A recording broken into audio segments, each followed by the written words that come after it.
무비썸 27회 시작하겠습니다. 안녕하세요. 저는 격주의 남자 스위스로 송웅진입니다. 안녕하세요. 이동진입니다. 네. 아유, 반갑습니다. 네. 네. 오늘 또 제목부터가 굉장히 로맨틱하게 들리는 네. 그런 작품으로 오늘은 시작하죠. 로맨틱하게 좀 발음을 해야. 한번 해주세요. 아우, 스윗하고 소로풀하게 해주세요. 네. 당신 거기 있어줄래요? 이거 뭐 시킨다고 네. 또 해요, 정말. 시작부터 민망합니다. 네. 아니 또 로맨틱하면 또 네. 우진 씨니까요. 이 당신 거기 있어줄래요는 원작이 워낙 더 유명한. 네. 우리나라에서도 굉장히 많은 인기를 끌었던 소설이죠. 보셨어요? 읽어보신 적 있어요? 네. 아니, 제가 먼저 묻겠습니다. 네. 네. 아니 근데 저는 딱 네. 표지를 봤는데 아. 집에 있긴 있어요. 네네. 이 소설이 있는데 표지가 약간 로맨틱하죠. 네, 그래서 쉽사리 손이 안 가더라고요. 의외로 또 상남자 쪽이시군요. 네.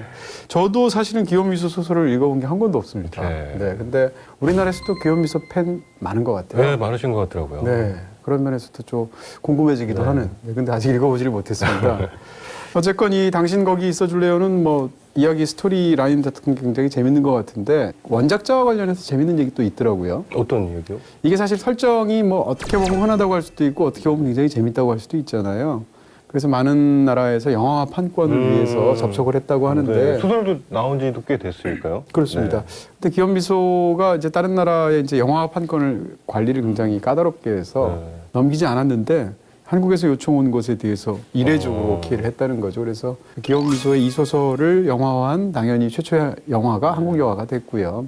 그러면서 이제 그 한국 쪽의 의사를 밝히면서 쓴 어떤 편지 비슷한 그런 것을 제가 봤는데 그렇게 고른 이유 중에 상당히 중요한 이유가 김현석 씨 때문이더라고요. 추격자 팬인 것 같고요. 추격자에 나오는 김현석 씨 연기를 너무 좋아한대요. 네. 그래서 아마 캐스팅하고도 관련이 돼 있지 않을까. 4885. 대한민국에서 제일 유명한 끝 네 자리 번호 4885. 네. 그렇죠? 네. 자, 이런 간단한 얼개를 말씀드렸는데 네, 정확한 스토리 라인에 대해서 말씀해 주시죠. 말씀드리겠습니다. 평생 후회로 남은 과거를 지닌 채 살아가는 수현. 어느 날 그에게 인생을 뒤바꿀 10번의 기회가 찾아옵니다.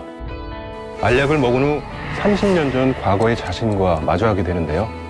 누굽니까? 한수연이요. 내가 한수연인데. 현재의 수현, 그리고 과거의 수현. 나와 나 사이에 생각지 못한 갈등. 아니 왜 온 거예요? 미래에서 과거까지 온 진짜 이유가 뭐냐고요? 이유 같은 거 없어. 그냥 연애 한번 보러 왔을 뿐. 거기에도 연하 있어요? 거기 연하 없어요? 사랑하는 사람을 지키기 위해 벌이는 두 사람의 긴박한 사투. 과연 현재와 미래는 두 사람이 원하던 대로 바뀔 수 있을까요? 당신한텐 과거지만 나한텐 미래예요. 내 미래는 내가 정하는 거고. 오늘의 무비썸. 과거와 현재를 넘나드는 감성 판타지. 당신 거기 있어줄래요? 입니다.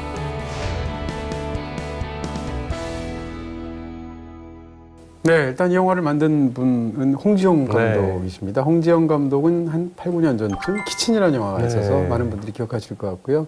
또 한 3, 4년 전에 개봉했었던 가족 시네마라는 굉장히 괜찮은 옴니버스 영화가 있었어요. 그 중에서 또 한 편을 인상적인 작품을 만든 감독이기도 하죠. 자, 이제 아무래도 배우들 기대하시는 분들이 많을 텐데 그렇죠. 보기 전에는 누구를 제일 기대하셨습니까? 요새 또 변용환 씨가 굉장히 인기가 많잖아요. 그래서 김인석 씨는 영화에서 많이 또 봤지만 변용환 씨는 그렇게 본 적이 없어서 네네. 아무래도 변용환 씨 팬분들도 많으신 것 같고. 네, 뭐 사실 미생 이후에 이제 네. 스타가 되셨다고 말할 수 있을 것 같은데 소셜포비아에서도 변요한 씨가 뭐 독립 영화지만 주연을 하기도 했었고 이런 큰 영화에서 이런 가장 큰 비중을 맡아서 드디어 이제 영화에서 나오신 것 같고요. 변요한 씨 어떠셨어요?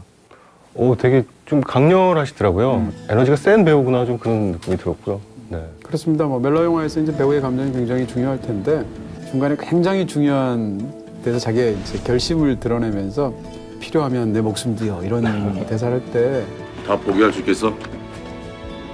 필요하면 내 목숨 뒤요. 그 부분에서 변요한 씨의 어떤 감정 같은 게 굉장히 좋더라고요. 그래서 저런 굉장히 깊은 감정을 표현하시는 좋은 배우구나 이런 생각을 하게 됐습니다. 네. 반면에 좀 김윤석 씨는 조금 좀 불안한 마음으로 영화를 보기 전에 그런 마음이 들었던 것 같아요. 4885 때문에? 네, 워낙 김윤석 씨 하면 그냥 무서운 아저씨라는 이미지가 워낙 강하시잖아요. 선모가지. 네네. 그래서 이런 멜로 영화에 과연 잘 어울릴까 좀 그런 그런 좀 생각을 하고 보게 됐어요. 예전에 김윤석 씨랑 인터뷰를 한 적이 있는데 좀 오래전 일이긴 한데 그때 김윤석 씨가 어떤 영화를 해보고 싶냐고 제가 여쭤봤을 때 어떤 얘기를 하셨냐면 멜로 하고 싶다는 얘기를 했어요. 네. 딱 집어서. 네. 그것도 이제 약간 나이가 든 성숙한 사람들의 젊은이들의 연애가 아닌 그런 연애 영화를 한번 절절하게 네. 찍고 싶다라고 했는데 이 영화는 조금 경우는 다르긴 하죠. 근데 어쨌건 그 멜로 영화에 들어가 있는 김윤석 씨를 보게 된 그런 느낌이 있습니다. 근데 김윤석 씨가 사실 연기를 굉장히 잘하시는 분이잖아요. 그럼요. 네. 뭐 말할 필요도 없이. 근데 이제 이게 2인 인력 캐스팅이지 않습니까? 네. 두 사람이 한 명을 같이 연기를 하나의 캐릭터를 같이 연기하면 닮아야 되잖아요. 그렇죠. 둘 중에 누가 더 좋아했을까요? 내 30년 전이 변호연이라고 그러면 김윤석 씨가 더 좋아할까요? 아니면 변효한 씨가 30년 뒤에 김윤석이라면 예. 두 분의 속마음은 절대 알 수가 없어요. 속으로 애가 더 낫지 뭐 이렇게 예. 하실 수도 있을 것 같아요. 서로 자기가 영광이었다고 말씀하시겠지만 네. 네. 변효한 씨 잘생긴 건 말할 필요 없고 저는 김윤석 씨도 잘생긴 것 같아요. 네, 그럼요. 굉장히 남자답게 멋지게 생기신 그런 외모가 아닌가 싶기도 하고요. 근데 이렇게 둘 중에 이렇게 2인 인력을 하게 되면 비슷해 보여야 되니까 실제로 모사하는 연기를 합니다. 네. 예를 들어서 여기서 이제 그 자료를 보니까 실제로 변효한 씨 이마에 어떤 상처가 있다고 하던데 아. 그래서 그 촬영하는 날 미리 이야기를 해서 제대로 상처 분장을 받고 그리고 김윤석 씨가 나타났다는 거예요. 아. 그런 얘기들이 자료에 있더라고요. 반대도 마찬가지인데 변효한 씨 같은 경우에 이제 김윤석 씨가 담배를 피는 동작, 전화를 받을 때의 손모양 이런 것들을 유심히 봐서 영화 속에서 그런 걸 모사하는 그런 연기를 했다고 하니까 혹시 영화 보실 때 담배를 어떻게 피우는 거야? 손가락을 뭐 담배 이렇게 하면 없어 보이잖아요. 이렇게 피우나 뭐 이렇게 피우나 이런 걸 한번 보시면 네. 담배 피는 장면이 워낙 많이 나오니까 네, 이 영화는 사실은 이게 뭐라 그러나요? 보건복지부에서 투자해야 되는 영화 아닙니까? 아, 예, 저는 보고 나와서 딱 그 말씀부터 드렸죠. 글쎄 예, 말이야. 예. 네. 2시간짜리 금연 영화를 본 네. 것 같다. 예. 좋은 영화입니다. 금연 홍보. 네네네. 예, 예. 담배 피시나요? 네, 저는 흡연자입니다. 영화를 보고 나니까 네. 되게 끊을 마음이 아, 되게 생기셨어요? 복잡한 마음이 들었어요. 자, 뭐 그 김윤석 씨와 이제 변효한 씨 말씀을 드렸는데요. 근데 사실은 어떻게 보면 최서진이라는 배우 눈에 네. 확 들지 않나요? 진짜 발견이었어요. 네. 이번 영화에 굉장히 신선한 얼굴이더라고요. 누구 많이 닮지 않았어요? 그러니까 나중에 알았어요. 김옥빈 씨 동생이라고. 네. 근데 최서진 씨가 김옥빈 씨랑 다르면서 또 다른 매력이 있는 것 같아요. 네, 훨씬 더 어떤 매력? 선이 더 굵죠. 굵고 굉장히 더 개성 있게 생긴 얼굴이 네, 맞습니다. 좀 더 이국적이라고 네, 할 수 네. 있겠죠. 그리고 좀 더 신비스러운 느낌이 있고 반면에 이제 김옥빈 씨는 훨씬 더 뭐라고 그럴까요? 입체적인 것 같아요, 얼굴이. 강렬한 느낌이 있고. 그래서 둘 다 배우로서 참 좋은 얼굴이라고 생각이 드는데 이 영화에서 사실 그 극 중에서 그녀는 너무 사랑스럽잖아요. 네. 성격도 변효한 씨는 약간 이렇게 내성적이기도 하고 또 이렇게 마음에 어렸을 때 어떤 상처가 있잖아요. 근데 그걸 감싸주기도 하면서 또 굉장히 대시도 잘하죠. 네. 나 너 아이 갖고 싶어. 너 애 낳고 싶다고. 어떤 남자든 젊었을 때 참 바라던 그런 여성상이 아닌가, 사랑스러운 여성상. 대사가 오자마자 당신의 아이를 낳고 싶다. 이런 여자를 원하신다는 거예요? 그런 아니, 물론 그렇긴 하지만, 거기까지는 아니고, 거기까지는 아니고요. 그건 아니고요. 네. 네. 뭔가 나의 이렇게 아픈 것까지 네. 보듬어 주면서. 네. 그러면서 당신의 아이를 낳고 싶다. 그럼 무서울 것 같긴 해요, 사실. 아니 너무 사랑하는 사람이면 네. 저는 좋을 것 그렇죠. 같아요. 네. 너무 사랑하는데 그렇게 얘기하면 네. 하여튼 그 사랑스러운 어떤 연인을 정말 잘 소화해낸 것 같아서. 그렇습니다. 근데 이런 생각은 들어요. 영화에서 상대적으로 이제 그녀에 관한 사실은 한 남자이지만 두 배우가 연기하는 그런 그 이야기를 풀어나가다 보니까 너무 아름답고 네. 너무 사랑스러운데 아름답고 사랑스럽고 심지어는 그걸 연기하는 배우도 굉장히 아름답고 사랑스럽지만 캐릭터 자체가 이렇게 뭐라고 그럴까요? 실제 있는 사람 같지 않은 좀 느낌이 있어요. 평면적이라고는 할 수 있죠. 네네. 네. 그런 느낌이 있습니다. 근데 좀 어떤 복잡한 어떤 그런 걸 보여주기에는 좀 주어진 것이 많지 않았지 않았나. 그냥 이 캐릭터는 아름답고 사랑스러운 네. 캐릭터예요 라고만 네. 알려주는 것 네. 같아요. 네. 그런 느낌들이 있어서 좀 아쉬운 부분들이 있었습니다.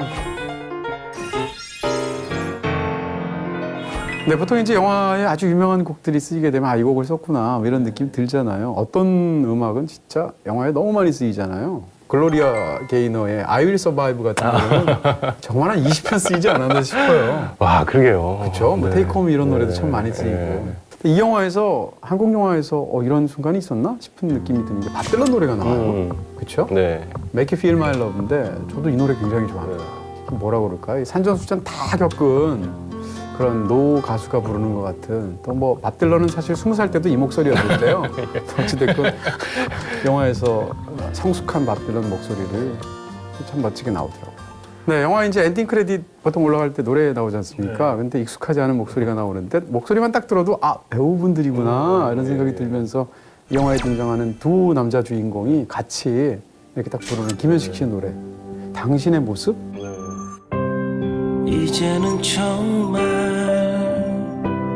이제는 정말 잊기로